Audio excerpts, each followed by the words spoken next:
tumanggap ng interview dahil kung hindi, mamaya ang dai-dai ng tawag sa akin since last night, but sabi ko, I think I owe it to you guys who have been here since we started. So ayan ha.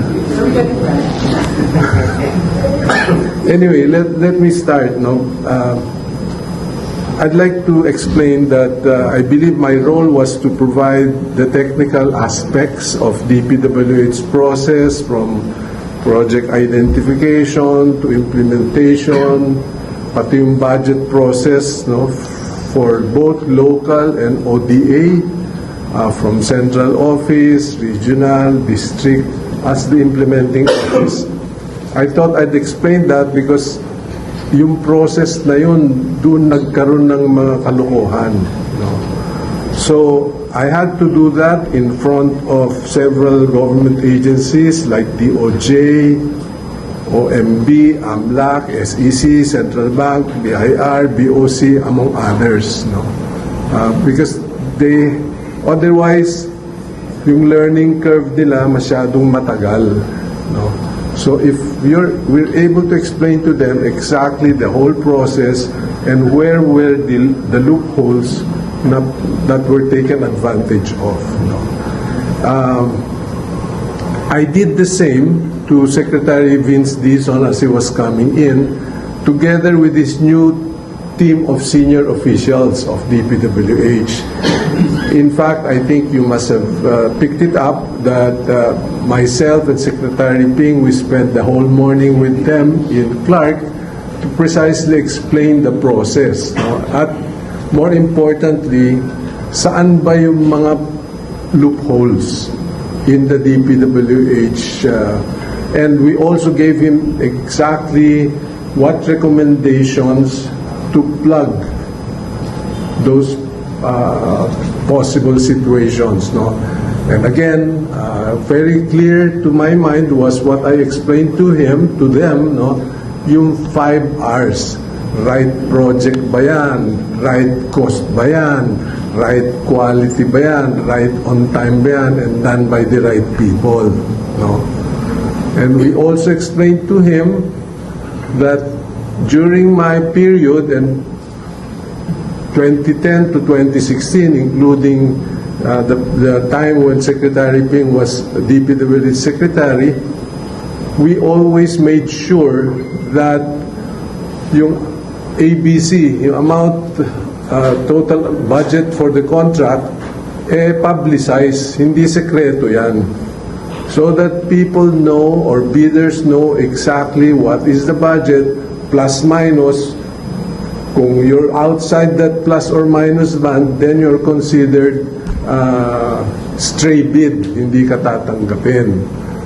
The other information that we gave to DPWH was we adopted an important document as part of the bid submissions of contractors, what we referred to as the integrity pledge. That for you to be able to bid as a contractor, you commit to certain proper procedures, not to engage in corrupt practices. Part of your documents yan. If you don't submit that, we will not allow you to bid. Okay? So very clear 5 R's that we referred to for good governance and anti-corruption program. Okay, this was what I felt I had to contribute to ICI, including the recommendations to precisely address saan nangyari yung mga problema. I think you must have heard that during our time, 50 million ang level of authority ng district engineer. Biglang lumobo to 150, tapos yung regional office naging 400, kaya wala nang nakikitang local project sa head office kung hindi yung foreign assisted na lang. China-chap-chap na sa baba. So those were the major recommendations, and I think you must have heard that Secretary Vince has already reduced the level of authority of at the ICI level. We also accepted and agreed that because the legal process dito sa Pilipinas, several layers. From prosecution, building of cases, dalayin sa ombudsman to Sandigang Bayan. Medyo mahaba yon. And I kept mentioning, including meetings with the legislators, two gold standards for anti-corruption. I will keep repeating this, the ICAC of Hong Kong and the CPIB of Singapore. What is the major change in those two gold standards? All in one. Hindi na pasa-pasa. No? There's only one agency from foreclosure to lockdown to hanggang kulong. Isang agency lang. Okay. Now, unfortunately, ICI was created, I would imagine, as an urgent matter. Kulang sa budget, walang budget, nasa dyaryo yung budget, wala sa amin. Ganun sitwasyon ba? So, what we wanted to convey was ICI, as it is today, does not have enough powers to be able to execute as quickly as we can what we need to do. And that's why I am appealing to members of Congress, both the House and the Senate, ipasa nyo na yung IPC, or Independent People's Commission at the Senate level, and the ICAIC, which is at the lower house version. They committed that they will pass it before the end of the year. So hopefully by the end of the year, you will now have a much stronger independent commission with proper powers and authorities that ICI does not have. Now, because precisely of the long legal process, we had to resort to administrative measures. That's why we have been meeting with some 20 government agencies that have some administrative remedies. For example, classic example, yung Philippine Competition Commission. They can penalize bidders that are involved in bidding of rigs. At the first instance, 100 million, growing all the way to 250 million for every rig bidding. So the other one would be forfeiture of assets, freezing of assets, yung mga air assets included, as well as under declaration of ITRs of corporations. Hindi nakikita ng BIR dati yung total amount of contracts except what is submitted by the corporations as their income tax. So you must have heard of BIR running after back taxes and penalties. So with that, there's now in place, with the initiative of Chairman Andy Reyes, the creation of a technical working group that met, I believe some of you were present during the early portion of the TWG, where all the agencies were agreed to deadlines for future. Kailan yan? You have to submit within 7 days to the agencies involved. So, heavily dependent on AMLA for future at saka yung mga decisions so that air assets could be taken back to the Philippines. Yung mga ganun discussions. Now, so with both the legal, as I mentioned, na medyo matatagalan, administrative measures become very, very important. And this has to be reported regularly to the public para hindi naman nila parang walang nangyayari. But hopefully, by now, the public understands that hindi ICI yung magpapakulong. No? We are part of the legal process. Ours, by EO 94, we help in the investigation, prepare cases so that we can refer them to the Ombudsman, and the Ombudsman reviews them for filing.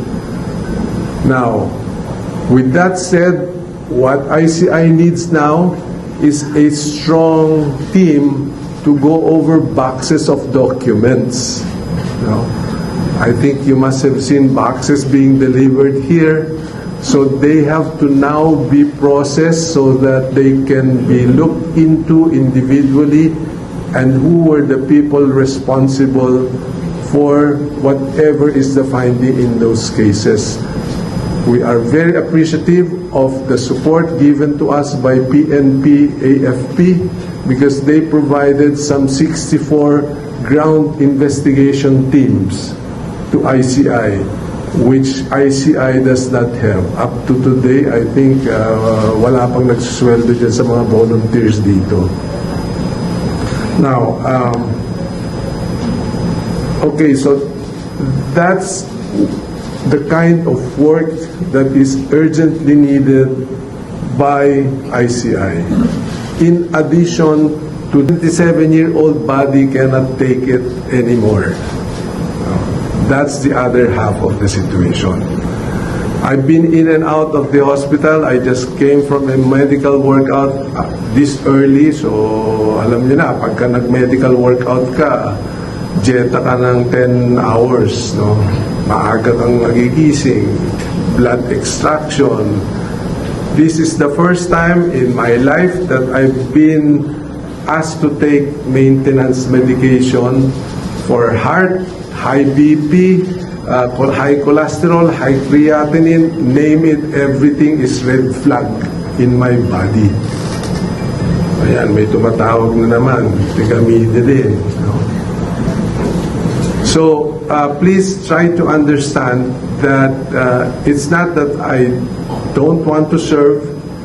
It is just that my body and also the stress on my family, we are not used to this heavy stress, including heavy security for the family's safety.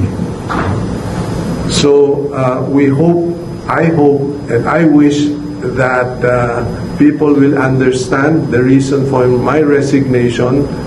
I feel that I've done what I have to do for ICI, but I have to also answer to the needs of my family, family concerns, and my own personal life. I want to get back my privacy. Hindi na ako makagalaw ng hindi na re-recognize sa labas, ano? Kahit na i-AI po niya yung mukha, ganun pa rin, no? So, just to put the record on straight, I have submitted my irrevocable resignation, which takes effect December 15, but I have promised Chairman Andy Reyes that I will make myself available, hopefully not beyond December 31st, but at any point in time that there's any need for my services in terms of technical, wala naman may co-contribute sa legal, no? So I'll make myself available. That's what I committed to the ICI commissioners. No? So with that, I'm open to questions.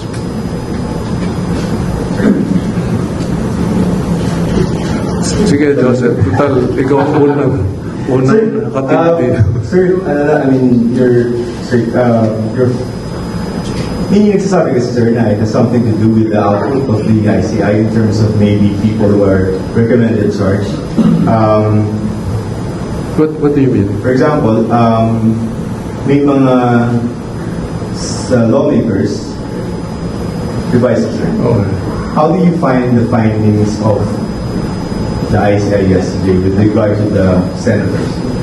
Do you agree with that, or if it were up to you, it would have been a stronger recommendation. No, as I said, I will leave that matter to the lawyers. No, ayoko namang pangunahan yung mga former justice. No? Our chairman himself has been through this. We have surrounded by lawyers.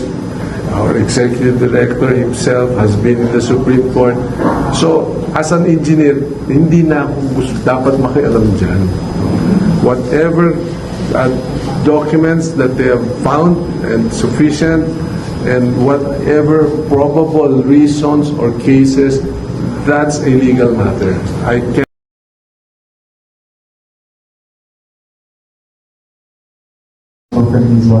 Sir, my first question, have you personally talked with the President about your resignation? No, but I have submitted and I addressed the letter to the Office of the President. Second question, sir, there were some lawmakers din na malungkot din sa pagbibigyo niya sa pwesto, but there are also some saying na ICI is there without you in the commission. I don't think that's a fair statement. No, it's a commission work. No, I'm just one of 3 members. No, so but again, let me repeat: the burden of this problem cannot rely solely on ICI.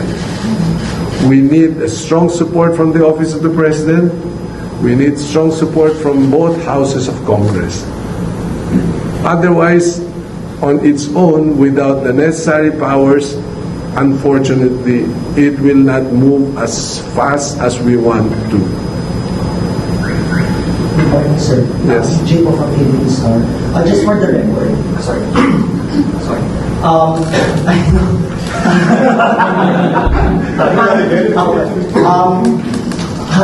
Kailan pa po kayo, sabi mo kanina nag-maintenance, and do you have any sickness that has factored into your decision for resigning? Medical findings. Yeah. Gusto niyo makita yung red flag na results ko? Lapas-pasok ako sa medical.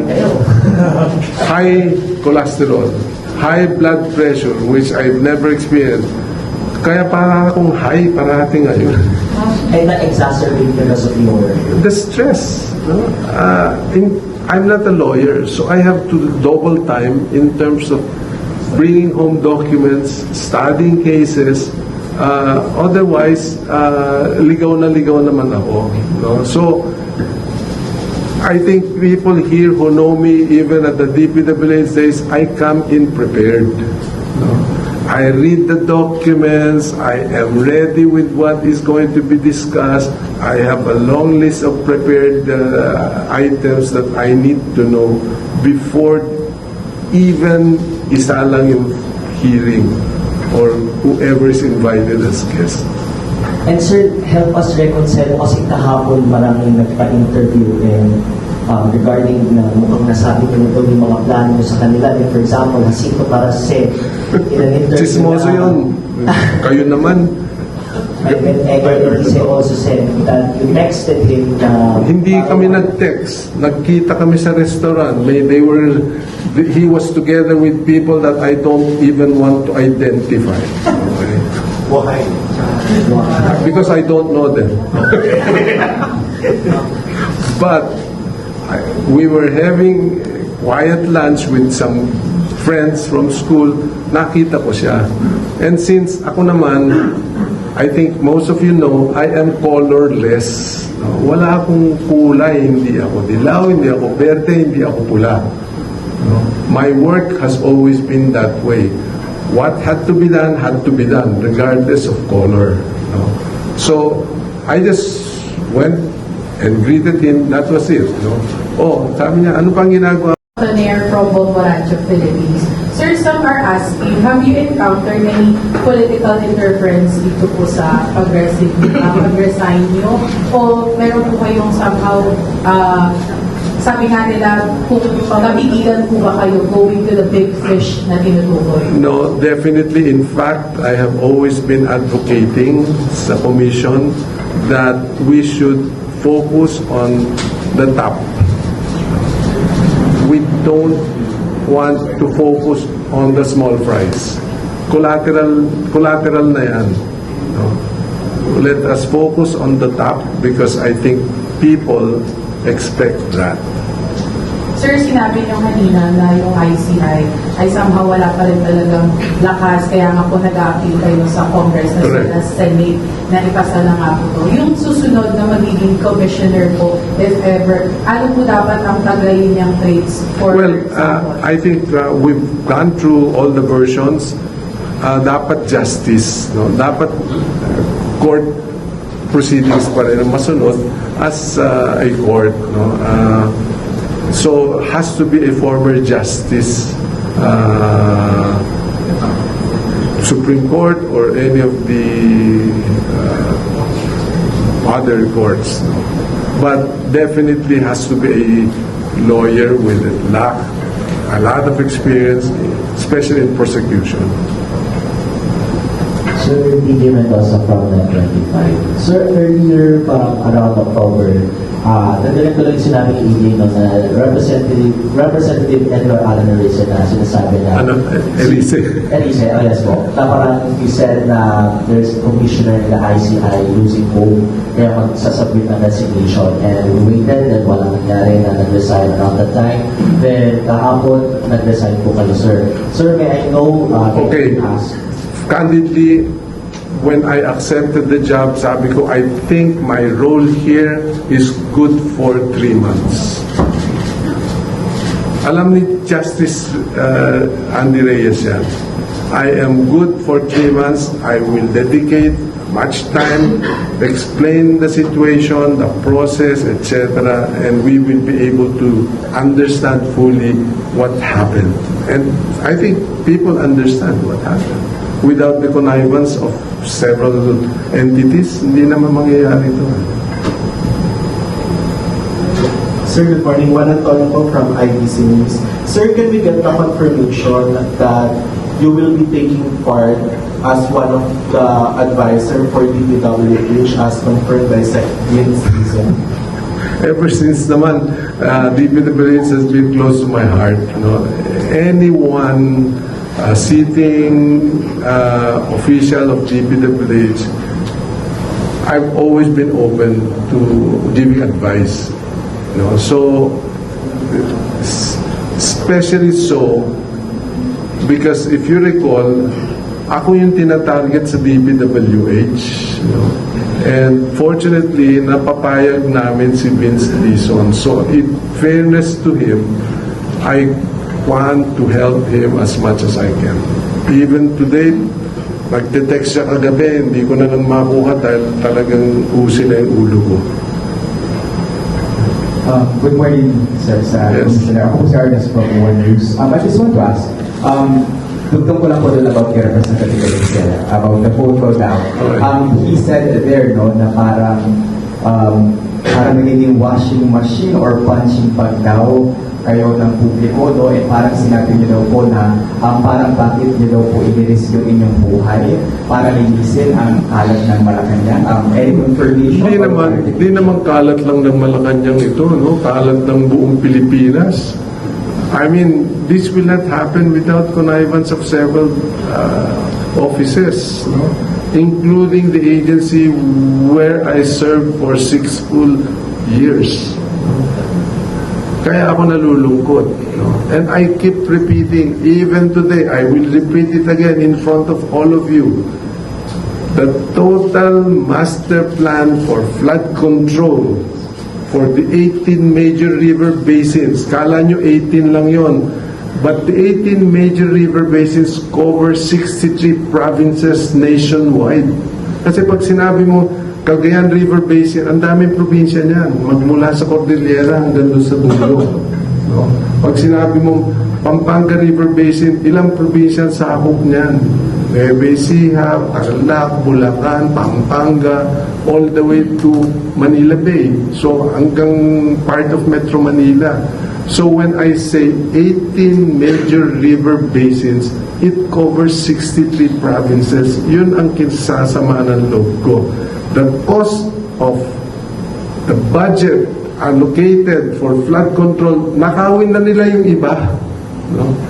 1.7 trillion was allocated for flood control alone during the last 10 years, 2016 to 2025. Those 18 major river basins could have been implemented over a 3-4 year period for only 800 to 900 billion pesos. Hindi ba sa kasamaan loob natin dun? Kalahati lang mansanan yan, ginamit nila ng tama, di nasolve yung problema on flooding. Di ba? Kayo, isipin niyo yun. Hayaan mo na yung iba. Magkano yung lumabas na 1 trillion, ilang trillion yung na-budget over the last 10 years. 1.7 na lang sana ang itinabi nila. Tinabi nila, hindi pa din ginamit ng tama. Okay. Sir, pero yung kay Sumasakit lalo yung tenga ko. At you confirm that, yung washing machine yung punching bag daw? Hindi naman punching bag siguro. How did you say it? So, ano ba daw ito? Nasa doon ko? How did you say that? Yeah, or how did you say it pa? So that we can answer. Hindi, let's put it this way. Usapang matino. Lumabas yung ICI 94, EO 94. Walang budget. Okay. Kumbaga, lumabag ka sa gera, solve mo yung problema, hindi ka naman binigyan ng armas. Ano nangyari sa'yo? Di nakatiwangwang ka. You cannot defend yourself. You have no powers. Mag-imbita ka kung ayaw pumunta, wala ka nang magagawa. You don't even have subpoena powers. Gusto mong huwag paalisin ang isang tao. We don't have that. We have to go to court for a whole departure order. Ano nangyari? Nakaalis. Sisisihin pa kami doon. Punching bag ka na naman. Ba't hindi nyo pinigilan? Wala na kaming power to stop that guy from leaving. That's what I mean. You know? Ang liwanag naman noon. No? So, we were absorbing a lot of the flack for something that we have no power to do. Pakulong nyo yan, yung kurakot. Wala naman kami power na magpakulong. O di, sino sinisi? ICI. Ang bagal nyo. You must be protecting the big fish. You must be protecting somebody. So, binato ng lahat sa ICI. That's what I meant when I... Sir, you said that you will try to make yourself available for the commission even until December 31st at most. So when you... Kahit na beyond. So, sir, I just ask, will you still be attending the upcoming hearings? No more. Scheduled? No more. Redundant na ako. Ano naman pakialam ko dun sa magtotoga ka pa, hindi na lang. Okay. So, for example, sir, like yung hearing ni Congressman Sandro Marcos, hindi na po kayo mag-participate? No, but whenever he comes before the 15th, I'll still be around. Pero sa hearings po na? No, even in the hearings up to the 15th, I'm still obligated as a member of ICI. I'm still a commissioner until the 15th. Midnight of the 15th to be exact. So, sir, Just to clarify that, yung lahat ng hearings na naka-schedule before December 15 ay I have to attend. I am committed until the 15th of December, midnight.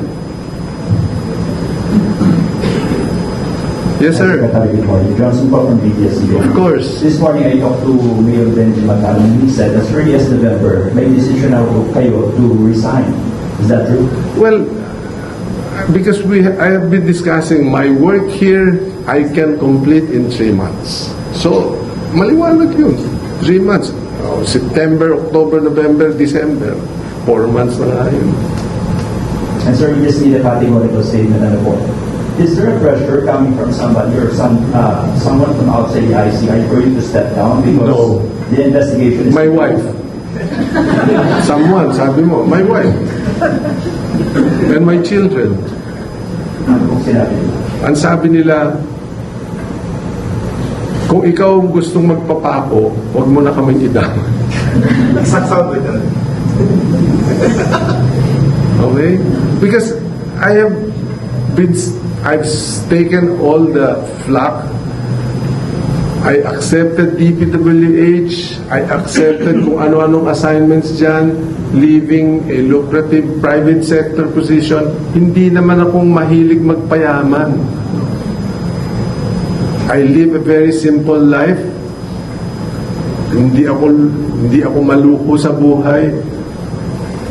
Gusto mo, puros tayo noodle cup na lang eh. Pwede ba sa inyo, sir? Of course. Cholesterol. Bawal nga lang dahil puro salty yun eh. So ngayon, wala na. Tubig na lang, ayan. Sir, would you recommend somebody to the president or the president? Ay, mahirap yun. Kakarguin ko pa yung pamilya. I did not even bring a full-time staff here because precisely my timeline was 3 months. Pagka ang daming gusto mag-volunteer, we want to be your staff, etc. Unang-una, iiwanan mo yung sweldo mo. Wala naman kaming sweldo ibibigay sa'yo dito. No? O paano? Di kailangan pakainin pa kita. So, you don't see any staff that I have. Sir, that's na lang. After your ICI stint, how do you plan to spend your time outside ICI? I still have a lot of things in my personal advocacy. And I want to be able to get my private life back. Yun lang. Thank you. Good luck. Sir, has anyone threatened you? I mean, may security threats to kayo, pamilya? Wala. So far, ha? Baka maisipan yan dahil tinanong mo.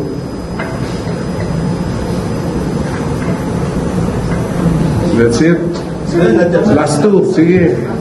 Sir, sorry, sir, you mentioned in an interview that you're already investigating E.S. Bersamin and Secretary Pangandaman. Sa hindi ko po bago pa sila mag-resign, ano yung nasa sa investigation? Well, lumalabas na yung mga pangalan kasi. No? Alam niyo naman yun.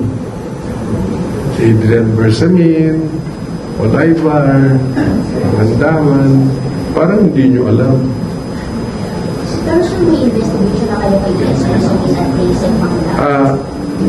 We were hoping to invite them because my sense is mahirap to charge without sufficient opportunity for whoever's accused to give their side. Of course, and as I said, engineer ako. Whether that process has to be followed to the letter is something else that I leave to the lawyers in ICI. But as a matter of principle, someone accused has to be given an opportunity to explain, either in writing or in person. Secretary, good morning po. Nick po of DZNN. Secretary, ano po yung masasabi niyo regarding dun sa calls na since sinabi ko nga po you want the big fishes to be under investigation po, yung possibility of President Bongbong Marcos to be investigated by the ICI as well? I keep saying wherever the evidence leads. Okay. But so far, other than statements from a, shall we call, a former congressman as that we have invited twice to appear, has not appeared. Other than those statements, hindi naman pwedeng bigyan ng credence yun or as a basis of accusing someone. In fact, that's the same situation that has happened to a lot of legislators who were mentioned in this Blue Ribbon Committee that we are finding out, talagang ginamit lang yung pangalan nila. Sir, follow up the points. Sinabi niyo, sir, what do you mean by you cannot give credence to the statement of Saldico? Tama ba yung pagkanda ni sir? That cannot be a basis to investigate the president? Of course not. I mean, again, I'm not a lawyer. I will leave it up to the lawyers to decide, and that's why we keep trying to invite baka kung gusto niya, kahit na Zoom, kung nasaan man siya sa mundong ito, if the commission will accept a Zoom or a written affidavit. But as I said, these things, I leave it to the lawyers of the commission. Kulang ba yung sinabi niyo, sir? Or mga legal... Ang dami niyang sinabi eh. Pero anong basis nun? Ganun-ganun na lang ba? That's the same, again, that's what happened in the Senate. Nagbanggit ng mga pangalan, isang katerba. When we started interviewing those that were mentioned, talagang walang connection. For either it was highly politically motivated or some other reason, we don't know. So sir, konti lang. So ibig sabihin sir, yun pong output ng ICI has nothing to do with your resignation. Kumbaga, you were fine with the findings that are from the... Tapos na yung trabaho ko. No? I have all... O yan, pinatayan na ako ng... Ito pinapatayan ng ano.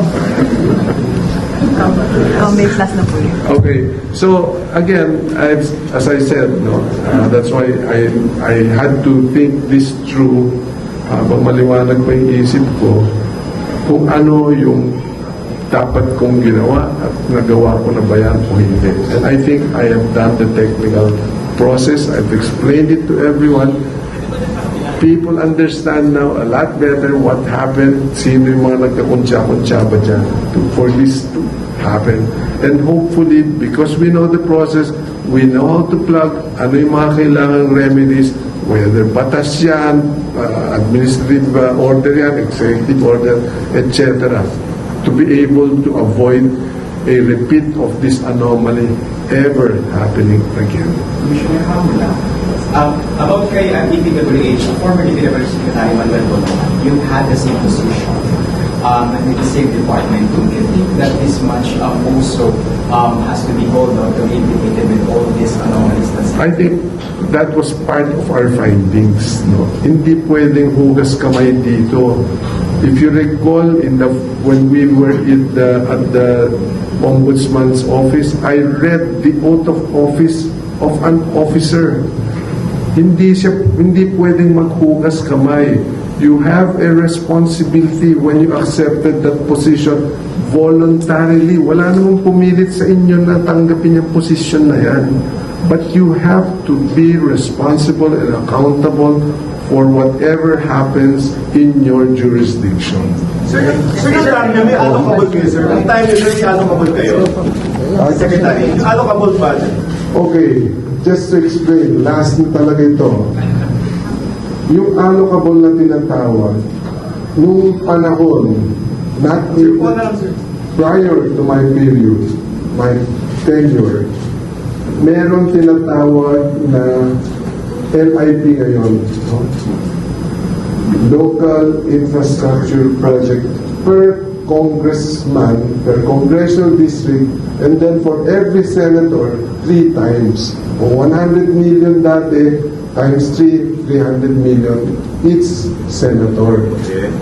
Ano ba ang prinsipyo doon? The principle behind there is we understand and I accept that each congressional district, each congressman have their own priorities, local, which the agency, the department does not recognize or is not, he doesn't know about it. Ano ba yung public school, infrastructure, multipurpose hall, yung mga ganon. No? So 100 million yung panahon ko. The reason why we allowed that to happen is parang isasubmit ko naman na NEP, hindi na nila gagalawin. Yung congressman at saka senador. So yung sinubmit mong NEP, that's the national program of the agency and endorsed by the President. Kaya pinirmahan niya yun. May President's message. Ito yung priorities namin. Ito yung i-implement namin this coming year. Okay, binigyan namin kayo ng leave. Huwag niyo nang galawin ito. Anong nangyari? Nag-submit ng 900 billion sa NEP, lumabas 1.1, So nagdagdag ng 200 billion, kinarve out pa yung 250 sa NEP. Kaya na zero yung ODA. Diba? Nawala ng right of way, budget. Ang daming flood control projects ang apektuhan doon. But as a concept, yung allocable, sir, hindi siya inherently illegal? It used to be called pork barrel, and no matter what you say, to me, it's still pork barrel. Thank you. Thank you, sir.